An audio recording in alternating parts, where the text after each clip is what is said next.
Folks, welcome to another episode of Book Talk with Corbin. I'm your host. We have with us today first time guest, Dr. Antony Davies.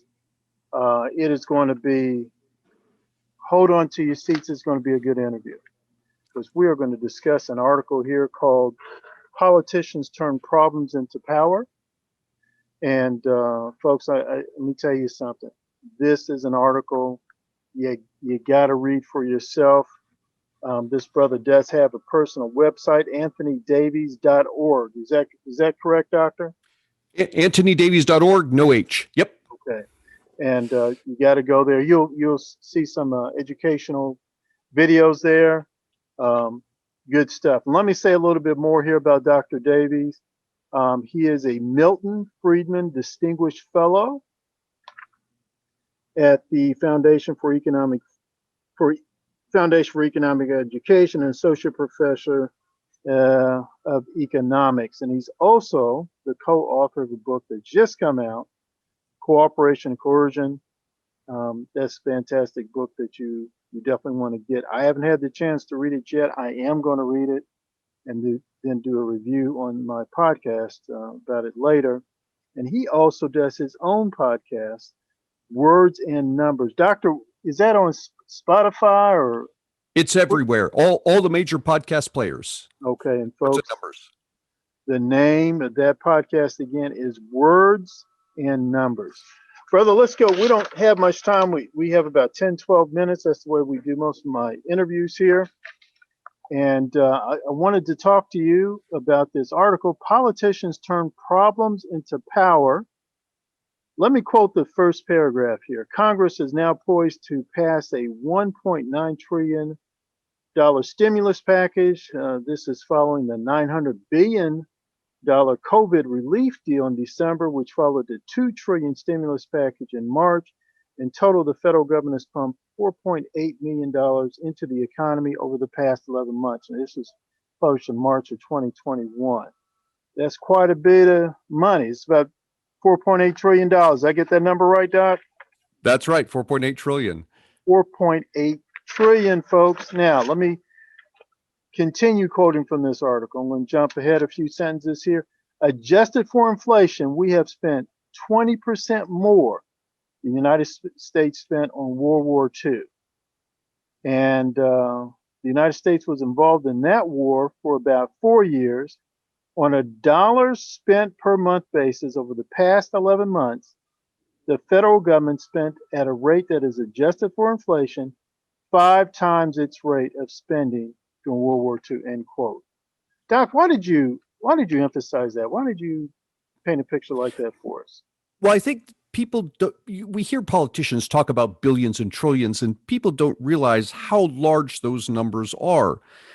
So the attempt here was to try and give people some kind of perception as to the magnitude of the money we're talking about. And the largest endeavor, well, not the largest, the third largest endeavor the United States has ever undertaken was World War II. And here we have the COVID relief. This is now the second largest endeavor we have ever undertaken. And we don't think too much about it. We say, well, the federal government's doing stimulus spending, whatever it is. It is gargantuan. Now, let me give you a different way to put this in perspective. We're spending $4.8 trillion. What else could we have done with $4.8 trillion? What we could have done is to cut the bottom 80% of households. So everybody except the top 20%, cut the bottom 80% of households checks for $50,000 each. That would have cost us the same 4.8 trillion. And you stop and you think about that and you say, well, hang on a second. The government's doling out. What did we get? We got a $1,400 check and a $600 check, and now it's going to be something else. I don't know what it is. We could have, with the stroke of a pen, eliminated poverty in the United States this year. Not just eliminate poverty, we could have eliminated the entire lower classes.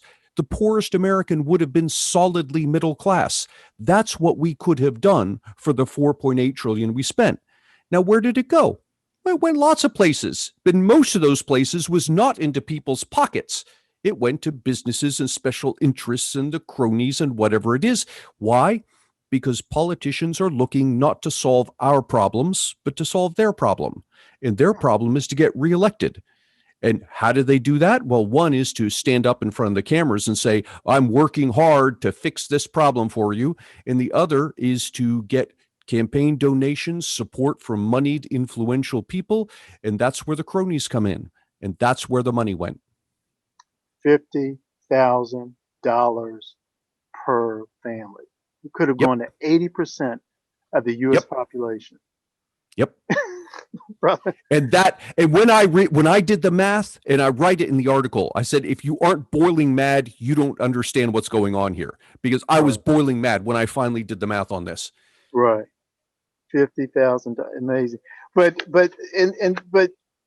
this is the brilliance of your article is that at first I said, what does he mean? Politicians turn problems into power. Could you elaborate on that a little bit more? I mean, you already hit upon it, but because what happens is a problem comes along, be it a war, or be it terrorism, or be it COVID, or whatever it is. And the politicians say, I have a solution. And so we all cheer and we say, okay, we're going to elect you. And in electing the person, we hand over more of our money. We hand over more of our political power to this person, asking him to solve the problem. And he doesn't solve the problem. So he comes back the next election. And what does he say? He says, my plan would have worked except for those bad guys on the other side of the aisle. What you need to do is re-elect me, and I'll spend even more money to fix this problem. And notice the weird thing that goes on here. The politicians actually can use the problems, and they prefer that the problems not get solved, because they can use them repeatedly to get elected and reelected. And if you want some good examples, look at the back and forth that's been going on for decades in this country about gun laws. And you have people on one side saying we need more gun control because we're killing people, and people on the other side saying, no, we don't need gun control because it's not the guns that kill people, it's the people that kill people, whatever it is. And we've had no resolution to this. In fact, forget about resolution. We haven't even moved the line on the field one way or the other for decades. Why? Politicians don't want to solve the problem. So long as the problem exists, they can keep pointing to it and saying, elect me, and I'm going to work hard for you to make sure that this problem gets solved. 4 years later, we forget what they said. We just notice the problem's still there. We say, hey, could you do something? They say, yes, I can. Folks, this is Book Talk with Corbin. I'm laughing because I absolutely love this.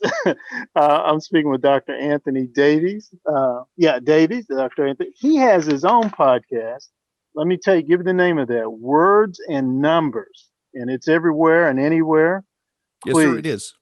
Please check it out. Subscribe, download, do everything.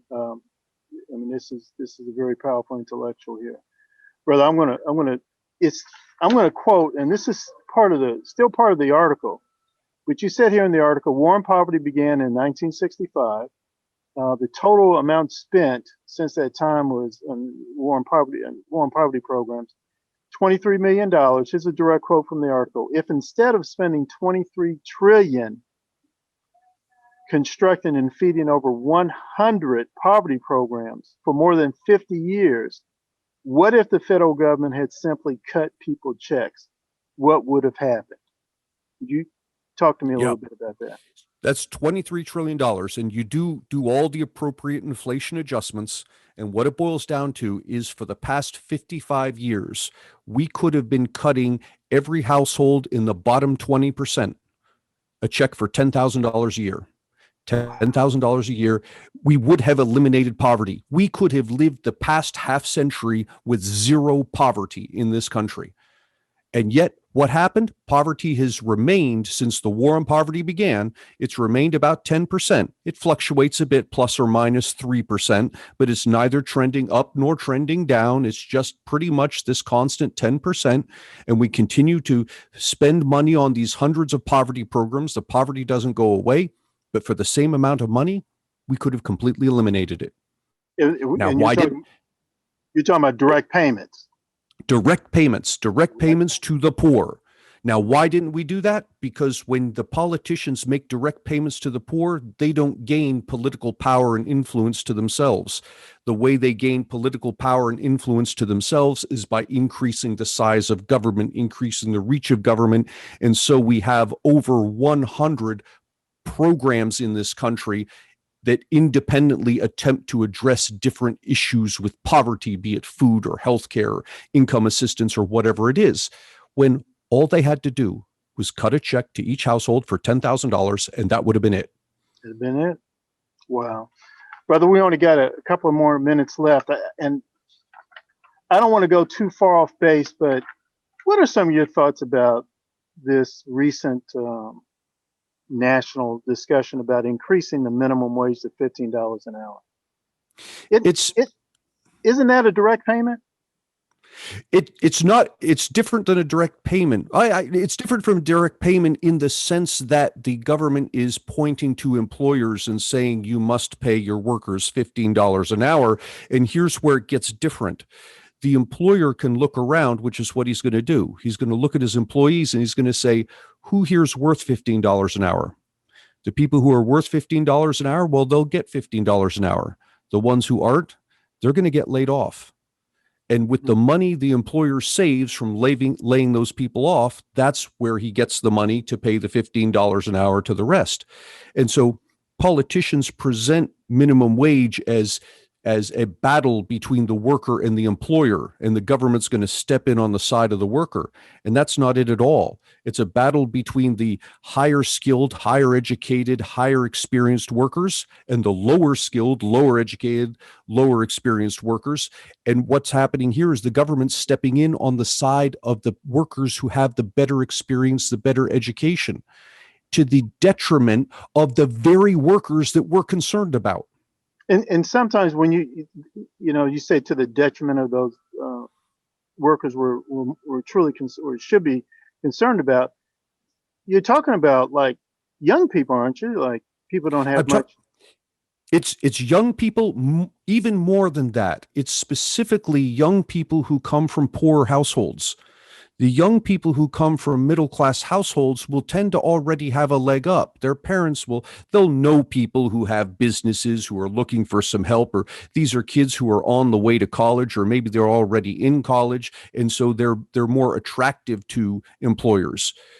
It's the young people who are less attractive to employers. And we say these words over and over. We say, you know what's wrong with the workforce?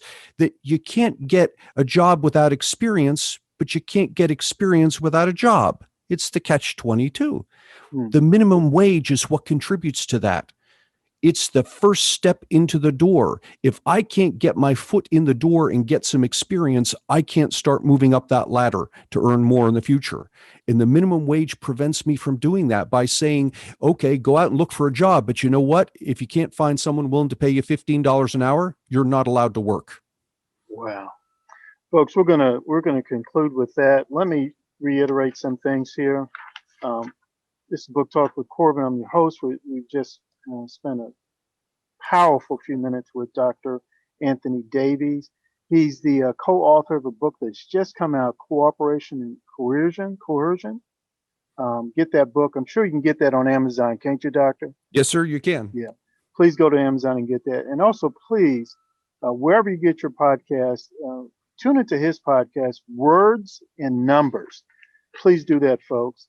Doctor, I really appreciate the time you spent with us. Hope that maybe sometime in the future you can come back and and share some of your very powerful ideas with us again. My pleasure. Thank you so much for having me. Thank you, boss.